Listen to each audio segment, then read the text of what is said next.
Good morning, YouTube, or early afternoon or evening, depending where you are. Uh,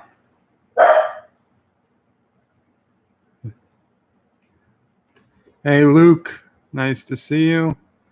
I tried to start my live streaming software today, and of course, it's just bugging out. So I'm just using YouTube's default live stream. So no fancy effects today. Unfortunately, no fish tank. How am I sounding? Is there an echo today? 7:38 p.m. in France. I love those time zones. Hello, Thomas. Sounds good. Thank you, Luke. Okay, glad it sounds good. Hey, everybody. I wanted to just thank Sassy. Come on, baby. Of course, she's been quiet all morning. In fact, we just gave her a Xanax because the vet's coming later, and she needs to quiet down. But okay. I just want to thank everybody, especially Anti-Tracker. I saw what he mentioned last night on his live stream. And Captain Foley even came to my channel and said he was going to promote it. Thank you guys so much. Last time I checked my subscribers, it was a couple weeks ago. I think it was at 70. And I just checked now, and I'm at 117. And apparently, I don't get an email for every new subscriber. I got like 6 or 7 emails last night about new subscribers, and maybe a handful in the last couple days. So I thought maybe I was at 80 or 90 subscribers. But yeah, 117. I obviously that's nothing compared to Anti-Tracker or some of the other guys. But thank you to everybody for being here, for talking about it. Of course, Anti-Tracker says, there's a guy who doesn't complain. And of course, my first big video was me complaining. But I understand what he said. And I don't complain outside of my videos. But that was just because it was an unusual situation. Still waiting for them to fix the bed, but we'll manage. So I wanted to do something special for the 100 plus subscriptions, but of course I didn't think of much. But since how is your sex life? This is not an Ask Me Anything. I'll do an Ask Me Anything a little later at some point. We'll just leave it at that. Maybe we'll do that for 500 subscriptions or something. Today I wanted to do something a little special. Couldn't think of anything on short notice, but of course during Anti-Tracker's stream there was that little top 10 hero deaths disagreement. So though nobody asked me, with very little research or preparation, here are my top 10 hero deaths in film. Oh, it's a movie reference from The Room. Okay. Track Yards. Captain Foley. You're here and I'm live. Thank you so much. I'm doing pretty good. I thanked you and Anti-Tracker at the beginning of this. Thanking you again. It means a lot to see you guys here, and it means a lot. So I'm going to just get through these top 10 hero movie deaths from my perspective.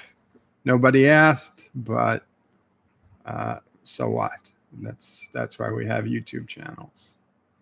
Number 10, the Terminator from Terminator 2. That was on Anti-Tracker's list. We all know the scene. Arnold Schwarzenegger's character jumps in that molten metal pool and gives the thumb up as he's dying, thinking he's going to destroy himself to prevent the entire terrible future from happening, which you kind of hope it does at the end of Terminator 2. But of course, we know nothing really stops the future. So it kind of sucked later, but at the time, it was a sad and emotional one.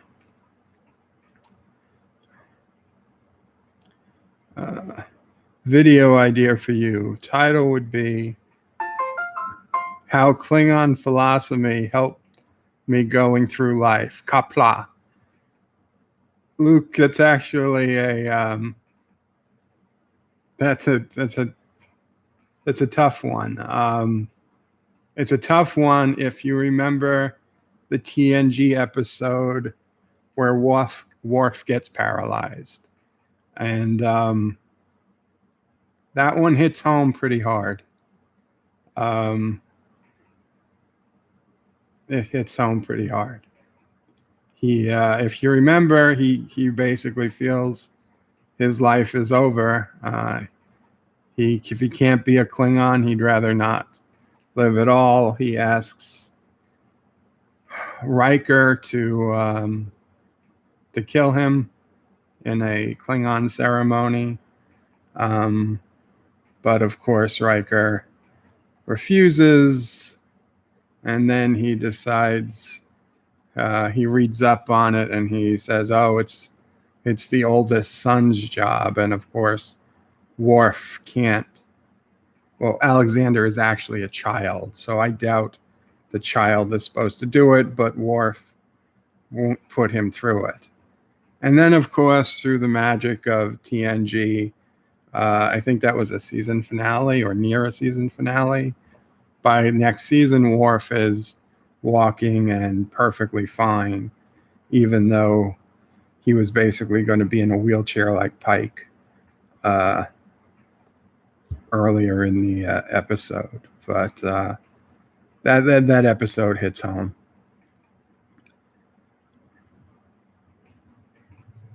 I know. It's also why it would be so effective. It would be. You know what? I could probably do a video on that sometime. Klingons and Star Trek in general. Yeah, it's not a bad video suggestion. I will keep it in mind. Okay, so number 10 was the Terminator from Terminator 2. Number 9, Professor X's death in X-Men The Last Stand. I know he ended up coming back because of changes in the timeline. Hopefully you've seen it. I mean, the movie is 12 years old now, so, you know, not going to do a spoiler alert, but he died and then he ends up coming back. But at the time he died, you know, I was a bit sad. I only knew X-Men through the movies. I was never a comic book person, but I liked the X-Men movies, and of course Patrick Stewart playing Professor X, I especially liked. And when the movie came out, I was still walking in 2006, so it wasn't that there was anything about being in a wheelchair that later on it took a different meaning. But at the time, you know, he was just a great guy.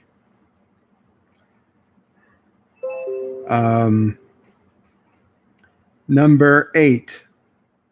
I'm going to go with, again, I didn't put a hell of a lot of research or thought into these. These were more or less what I could think of. Jack from Titanic. If you really look at Titanic, he probably didn't have to die, but he did die, and he died hoping it was going to save Rose. He definitely helped get her off the ship. So, he's got a hero's death. It's not a giant hero, not saving the world like Schwarzenegger in Terminator 2 or something. But, if you watch Titanic, it was moving. I think it's on the list. Number 7, and I can tell, if I don't know, Captain Redneck, if you're here, but if you are, you would probably not think this person was a hero.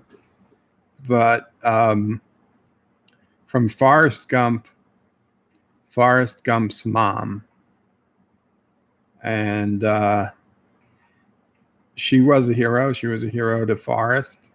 She did what she had to do to make sure he grew up right, best he could. He lived an incredible life. She put herself first, and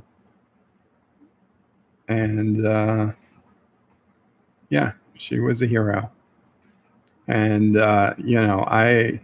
Forrest Gump is one of the few movies I do tear up for, and her death more so than Jenny's. But okay, number 6, back to X-Men, though much more recent, was Wolverine's death in Logan. It's just sad to see a longtime character like that go. He is a true hero, superhero. Of course, his death, like many heroes, gives rise to a future successor. So you don't look at it as a death, but as a new beginning almost. But it's a death, and it was sad. Okay, the next few are Star Trek, but 1 and 2 are not. So those are the biggies. Okay, number 5, and I know Nemesis wasn't the most well-received Star Trek movie, but I was pretty sad at Data sacrificing himself to save Captain Picard. Always hoped Data would not die. And I know they brought in B4, and he eventually basically becomes Data almost in beta canon. Excuse me. But that's nonsense. Data died in Nemesis, and sad to see him go. Number 4. Now, Anti-Tracker would put this on his worst list, but saddest list, I still got to put it on there, and that was Captain Kirk in Star Trek Generations. It wasn't a great death. It wasn't a great scene, but it was sad. I mean, to see Captain Kirk die, and you do wish they found a way to make him die alone, like he said he would. But on the other hand, they kind of do everything they can to erase Star Trek V from canon. So I guess I'm not surprised they ignored something from Star Trek V. Number 3 is Spock, of course. Star Trek II, that was high on anti-trackers list. I think it would be high on any track fans list. Spock's death in Star Trek II was truly sad. And if you didn't know he was going to be back, I can only assume it was that much worse. As a kid, I'm pretty sure I knew Spock was already coming back before I saw Star Trek II. So it didn't have the same effect it would have had seeing it in theaters. And I kind of know the secret got out that he died. So they put that scene at the beginning of the movie where he fake died in the Kobayashi Maru simulation. So people thought, oh, okay, he died, but he didn't really die. And then, of course, at the end, he really dies. But yeah, so that's a sad one, but it's been talked about. Number just 1 and 2 are coming up. Let me go back to the comments first.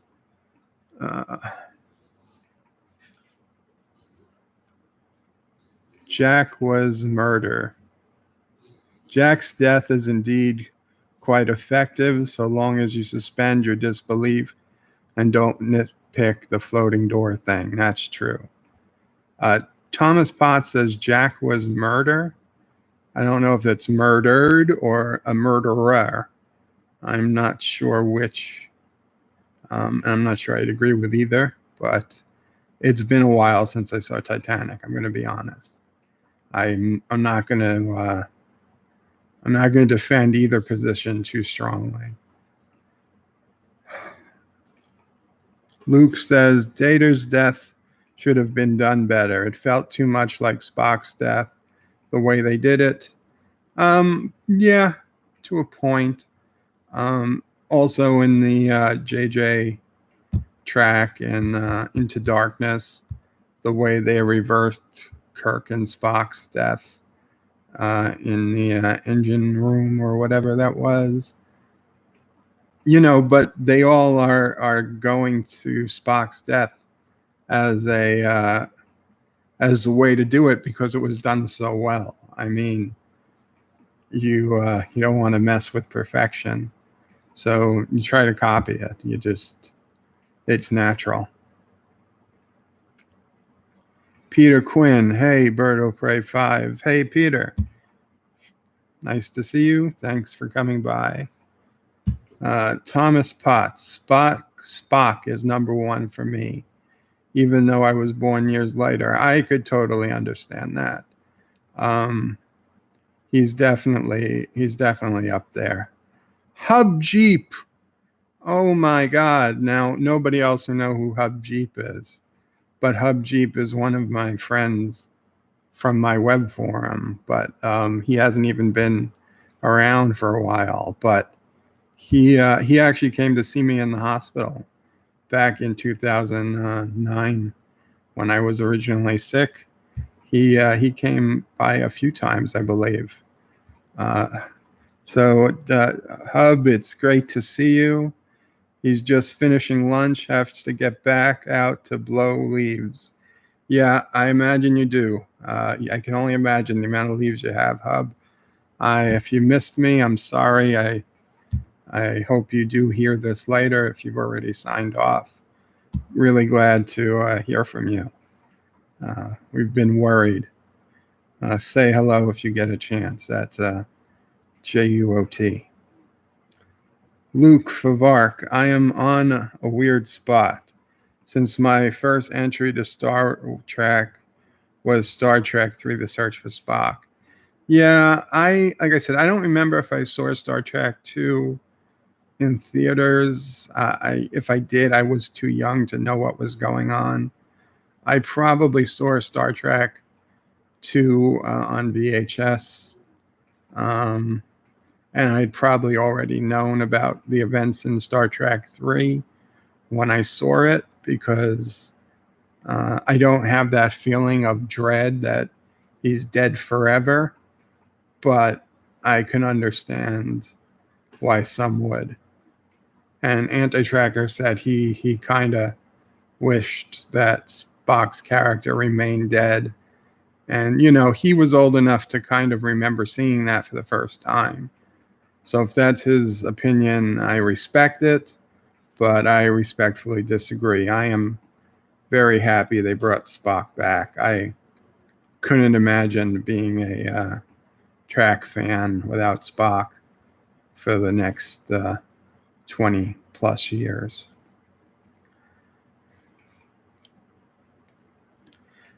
Peter says, Jack and Titanic, yup, defo murder.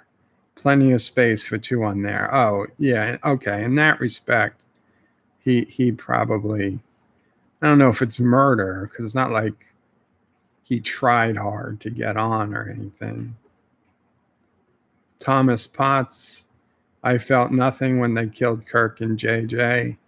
Well, I wouldn't say I felt a lot, but I kind of appreciated the dynamic, even though it was a parallel, or not parallel universe, but a different universe, that things maybe kind of have a way of happening regardless of the reality you're in. A lot of people thought that made it a bad movie. I kind of thought it helped.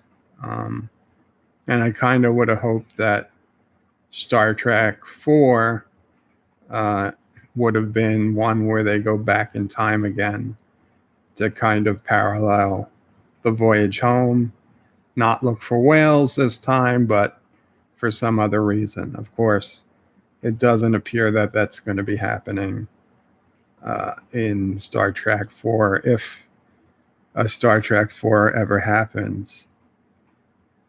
Anti-Tracker. Oh, hey, Anti-Tracker is here. You might already be gone. Hey, I'm working, so I can't hear you right now, but congrats on the subs.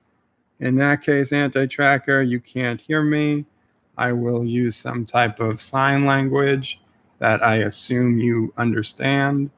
I'm making it up as I go along, but thank you.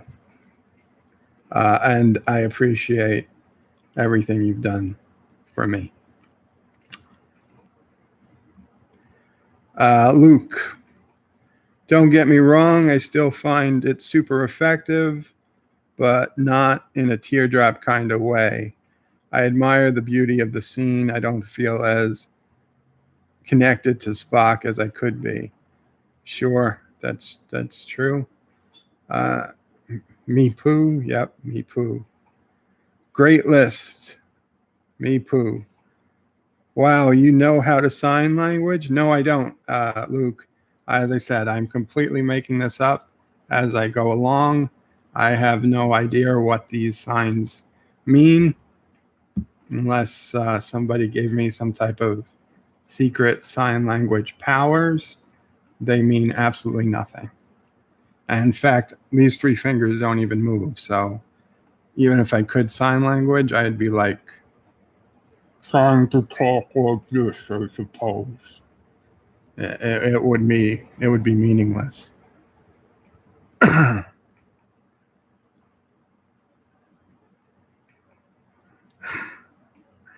So Anti-Tracker says, so I assume that sign language is for me. However, I have to say that you're not my type. Let's see if we can put this in sign language. Yeah, no, not my type either. Not my type. This is my type, not this. So, okay. You're probably telling people off. Oh, God knows what I said. Mixed signals? I hope not. Reading the sign language now. There was never a mention of Transwarp in Star Trek 3. 3. That's how Anti-Tracker did 3 the other day. 3, yes. No Transwarp in Star Trek 3.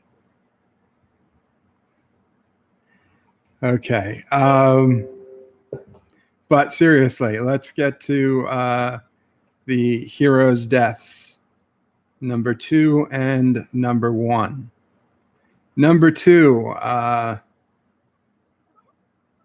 okay, do I really think I'm going to get flack for this? No, but if I was a bigger channel with thousands of subs, yes, I would. Number 2, my second saddest hero's death is William Foster, the man played by Michael Douglas in the movie Falling Down. Now, if you've never seen Falling Down, which I believe came out in the early 90s, Mr.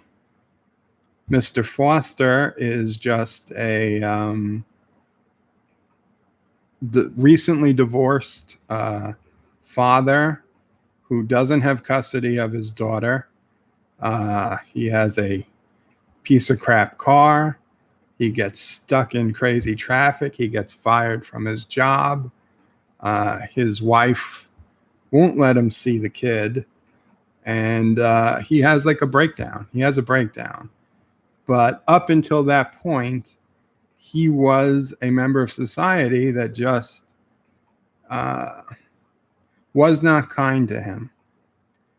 And he has a breakdown when he is wronged. And he does his best to, now he goes outside the bounds of law, but his moral compass is still set. He's not trying to hurt innocent people. He's only trying to make bad people or guilty people. And okay, you could say, well, they're not guilty without a trial, but if you see them do something wrong, you know they're guilty. So he's only going after bad people. And he really just wants to see his daughter for her birthday. And without too many spoilers, he dies. He's killed. I'm not 100% sure if it's suicide or no, he's killed. He's killed. Yeah, they don't make it seem terribly sad, but to me it was. I felt pretty bad for him.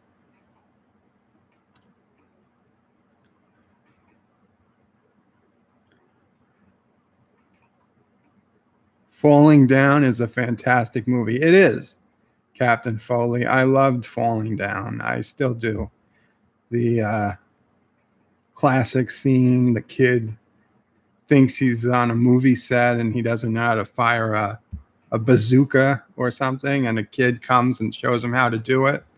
I mean, that scene would still happen today, because you figure the kid was probably playing Call of Duty, so he knows how to do a bazooka, but this was 1992 or something. So how'd the kid learn how to use a bazooka? Because, things don't change like that. I mean, that's what little kids do. New things. I don't think they could do that movie today. But yeah, so number 2. You guys are talking about Falling Down. Oh yeah, I call that Tuesday. Yeah, well, I hate Falling Down. It hurts. Yeah, that's true. Well, Thomas Potts, you should definitely try to track down a copy. I don't know if it's on Netflix or Amazon, but it was 1993. Okay, Falling Down, 1993. DJ Odyssey says, "Hail, Birdo Prey." DJ, that might be my first hail. Somebody might have said it before, but if they were, I wasn't paying too much attention because I was in too much awe because this YouTube thing was still so new to me. But thank you, DJ. Good to have you here. Is Falling Down a movie with Kevin Costner? The title is different in French. I don't believe Kevin Costner is in it. No. Oh, man, if I had my other software up, I would bring up the IMDb page. I rebooted the computer, and I still can't get XSplit to work. And I figured let's just go. You know what? I have my tablet here. I can bring it up on here.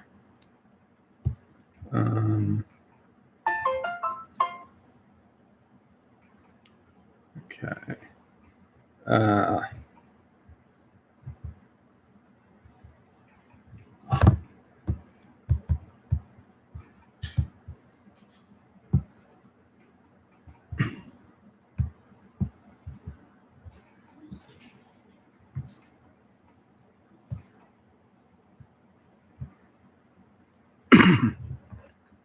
Okay.